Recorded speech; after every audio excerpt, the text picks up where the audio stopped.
Bonjour à tous.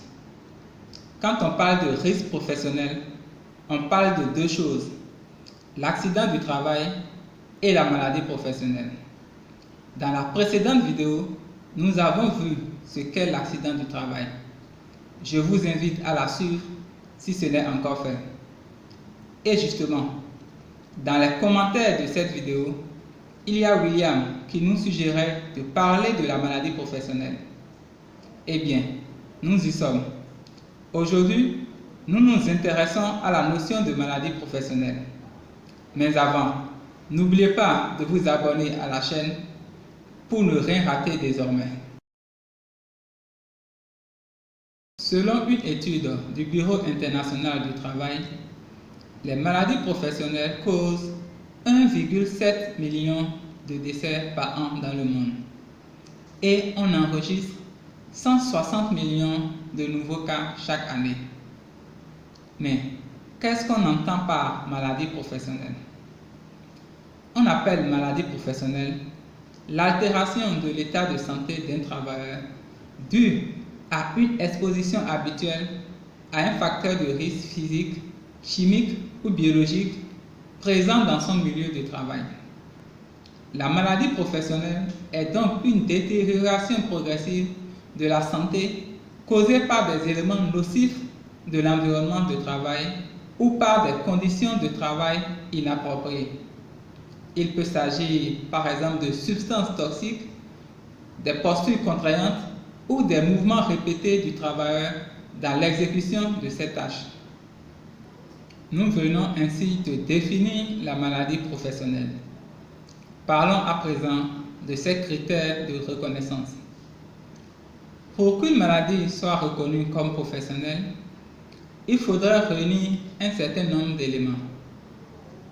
D'abord, la maladie doit figurer sur la liste des maladies professionnelles du pays, ce qu'on appelle le tableau des maladies professionnelles. Au Bénin, il faut se référer au décret numéro 2013-50 du 11 février 2013 portant liste des maladies professionnelles. Le second critère, c'est que le malade doit présenter les signes énumérés dans le tableau en question. Et ce sont les signes que la maladie est susceptible de donner. Troisième critère, le malade doit accomplir au moins un des travaux dont l'exécution est susceptible de donner cette maladie. Ensuite, il faut un délai d'exposition au facteur causal pour que la maladie puisse se constituer. C'est pourquoi nous avons parlé d'apparition progressive de la maladie. Un autre critère qui est très important, c'est le délai de prise en charge. Et ce délai se définit comme la durée entre la fin de l'exposition et la date du premier constat de la maladie. Alors, je vous explique. C'est quoi le tableau des maladies professionnelles? C'est un tableau à 3 colonnes. Dans la première, il y a la maladie, la désignation de la maladie. Dans la colonne du milieu, la deuxième colonne, il y a le délai de prise en charge. Et dans la dernière colonne, la troisième, il y a la liste des principaux travaux qui sont susceptibles de provoquer la maladie.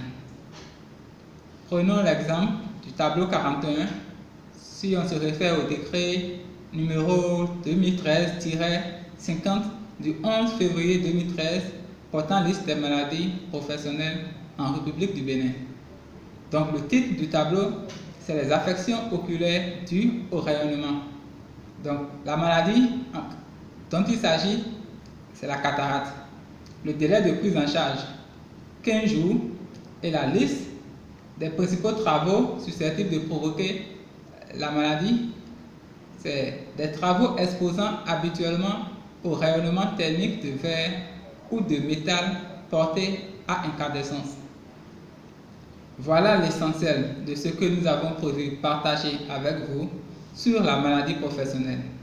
Si vous l'avez aimé, faites-le nous savoir. Likez, et partagez cette vidéo.